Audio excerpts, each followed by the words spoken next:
మీ పిల్లలు ఇంటర్మీడియట్ మరియు ఎంసెట్ చదువుతూ సబ్జెక్ట్స్లో కన్ఫ్యూజ్ అవుతున్నారా? కాన్ఫిడెన్స్ లెవెల్ తక్కువగా ఉందా? రిపీటెడ్ మిస్టేక్స్ చేస్తున్నారా? అయితే మీకోసమే ఉంది Rise app. 1 lakh question bank, performance analysis, online classes by experts, ఇంకా మరెన్నో ఫీచర్స్ తో మీ ముందుకొచ్చింది రైజ్.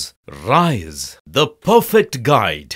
డిస్క్రిప్షన్ లో ఉన్న లింకును ఉపయోగించి సబ్స్క్రైబ్ అవ్వండి. నమస్తే, వెల్కమ్ టు అవర్ ఛానల్. నేను మీ సిరి. ఈ రోజు మనతో పాటు ఉన్నారు సీనియర్ పొలిటికల్ అనలిస్ట్ తుంగ లక్ష్మీనారాయణ గారు. నమస్కారం సార్. సార్, ఇప్పుడున్న పరిస్థితులు చూస్తుంటే షర్మిల గారు కాంగ్రెస్ లోకి వెళ్లే సూచనలు అయితే మనకు కనిపిస్తున్నాయి. ఒకవేళ షర్మిల గారు కాంగ్రెస్ లోకి వెళ్తే నా బాట కూడా నేను కూడా కాంగ్రెస్ కి వెళ్తా అని చెప్పేసి కరాఖండిగా చెప్పారు ఆర్కే గారు, ఆల లక్ష్మీనారాయణ గారు చెప్పారు. సో ఇది ఎంతవరకు అంటే నిజం అనుకోవచ్చా సార్ మనం? ఆల రామకృష్ణారెడ్డి గారు ఆయన అధికార పార్టీ అయిన వైఎస్ఆర్సిపిలో శాసనసభ్యులు. జగన్మోహన్ రెడ్డి గారికి, వైఎస్ రాజశేఖర రెడ్డి గారి కుటుంబానికి అత్యంత సన్నిహితంగా మెలిగినటువంటి వ్యక్తి. ఈ మధ్యనే వైఎస్ఆర్సిపి నుంచి రాజీనామా చేసి శాసనసభ సభ్యత్వానికి కూడా రాజీనామా చేసి భవిష్యత్ కార్యాచరణ త్వరలోనే ప్రకటిస్తానని వెల్లడించారు. ఆ నేపథ్యంలో ఇవాళ ఆయన వ్యాఖ్యలు షర్మిల గారు వైపున నేను ప్రయాణం చేస్తాను అని చెప్పడం అదేం పెద్ద ఆశ్చర్యకరమైనటువంటి విషయం కాదు. కానీ ఇప్పుడు స్పష్టత రావలసింది, షర్మిల గారు ఆంధ్రప్రదేశ్ రాజకీయాల్లోకి రంగప్రవేశం చేస్తారా లేదా? తెలంగాణ శాసనసభ ఎన్నికలకు ముందు ఆమె కాంగ్రెస్ అగ్రనేతలతో ఢిల్లీలో సమావేశమయ్యారు.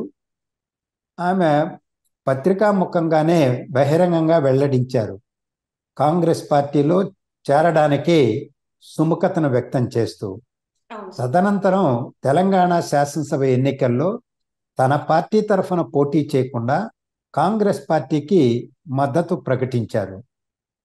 నిన్న మొన్నటి వరకు ఆమె తెలంగాణలోనే పార్టీ పెట్టి పాదయాత్రలు చేసి తెలంగాణ సమస్యలపైనే స్పందిస్తూ వచ్చారు. అది నీటి సమస్య కావచ్చు, జలవనరుల సమస్య కావచ్చు, ఇంకోటి కావచ్చు. కొన్ని సందర్భాలలో కృష్ణానది జలాల అంశం వరకే తీసుకుంటే ఆంధ్రప్రదేశ్ హక్కులకు సంబంధించి కూడా వ్యతిరేకంగా మాట్లాడారు, తెలంగాణ వైపున వకాల్తా పుచ్చుకొని.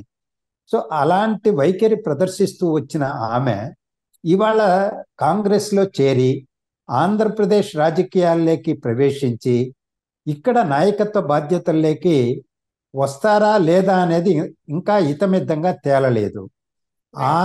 అది తేలితే తప్ప ఆళ్ళ రామకృష్ణారెడ్డి గారు మరి ఆయన షర్మిల గారితో పోవాలన్నా ఆమె ముందు ఆంధ్రప్రదేశ్ రాజకీయాల్లోకి అనంగేట్రం చేయాలి కదా. ఆ ప్రశ్న శేష ప్రశ్నగానే ఇంకా ఉన్నదనేది మనం గమనించాలి.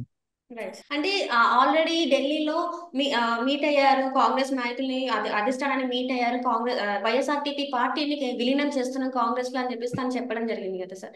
సో ఒకవేళ తను కనుక కాంగ్రెస్ లో జాయిన్ అయిపోయి తను ఆంధ్ర పిసిసిగా అవుతే మాత్రం ఎలా ఉండబోతున్నాయి సార్ పరిస్థితులు? అంటే ఇంకా చాలా మంది వైఎస్ఆర్సీపీ నుంచి ఉన్న ఎమ్మెల్యేలు అంటే ఎవరైతే అసంతృప్తితో ఉన్నారో వాళ్ళు షర్మిల బాట పట్టే అవకాశం ఉందంటారా?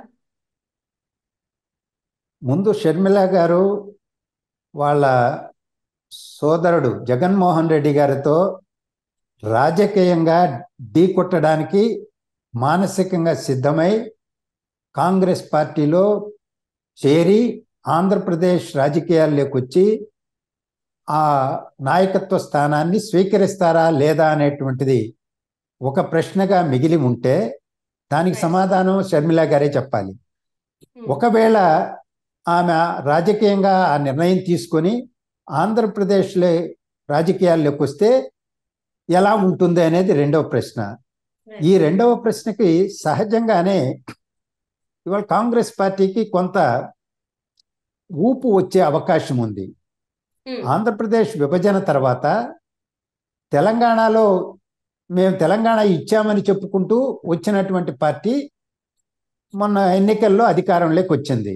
అవును సార్. కానీ ఆంధ్రప్రదేశ్లో విభజనతో తీవ్రమైనటువంటి నష్టాన్ని ఆంధ్రప్రదేశానికి కలిగించింది కాంగ్రెస్ పార్టీ అని ఆ పార్టీకి పుట్టగతులు లేకుండా చేశారు. ఇప్పుడు ఆంధ్రప్రదేశ్లో గడచిన 2 ఎన్నికల్లో 2014, 2019 ఎన్నికల్లో 1% ఓట్లు కూడా రాలేదు. డిపాజిట్లు కూడా దక్కలేదు ఎక్కడా కూడా పార్టీ అభ్యర్థులకి.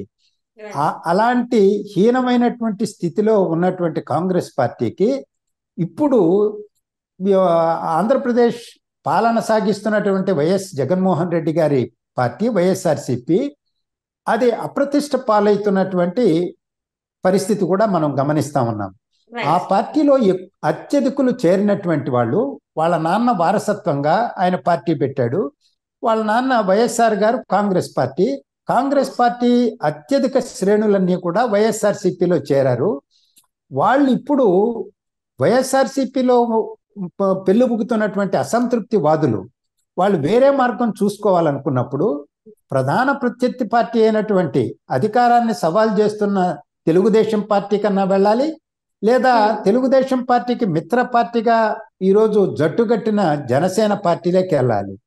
ఆ 2 చోట్ల పోటీ చేసే అవకాశం లేదు అక్కడ చేరినప్పటికీ అనుకున్నటువంటి వాళ్ళు శాసనసభ్యులుగా ఉన్నవాళ్ళు కావచ్చు, పార్లమెంట్ సభ్యులుగా ఇవాళ ఉన్నవాళ్ళు కావచ్చు, లేదా పోటీ చేయాలనే ఆసక్తి ఉన్నటువంటి వాళ్ళు కావచ్చు, వాళ్ళు సహజంగానే షర్మిల గారు కాంగ్రెస్ పార్టీలో చేరితే ఆంధ్ర రాజకీయాల్లోకి వస్తే కాంగ్రెస్ పార్టీలో చేరి పోటీ చేద్దాము అనే ఆలోచన చేయడానికి అవకాశం ఉన్నది. ఆళ్ల రామకృష్ణారెడ్డి గారి లాగానే. అలాగే కడప జిల్లా పాలిటిక్స్లో మాత్రం తప్పనిసరిగా ప్రభావం కలిగిస్తుంది. ఆమె వచ్చి కొన్ని ఊహాగానాలు ఉన్నాయి. కాంగ్రెస్ పార్టీ తరఫున కడప లోక్సభ నియోజకవర్గానికి షర్మిల గారు పోటీ చేస్తే ఎలా ఉంటుంది అని. గతంలో సునీత గారు అంటే వివేకానంద రెడ్డి గారి కుమార్తె పోటీ చేస్తే తప్పనిసరిగా ఆమె గెలుస్తుంది అనే ఊహాగానాలు వచ్చినాయి. ఎందుకంటే అవినాష్ రెడ్డి గారి పాత్ర వివేకానంద రెడ్డి గారి హత్య కేసులో ఉన్నారని, సిబిఐ కేసులు విచారణ ఎదుర్కొంటున్నారని, వాళ్ళ నాన్న అరెస్ట్ కావడం ఇవన్నీ కూడా అందరికీ తెలిసిందే.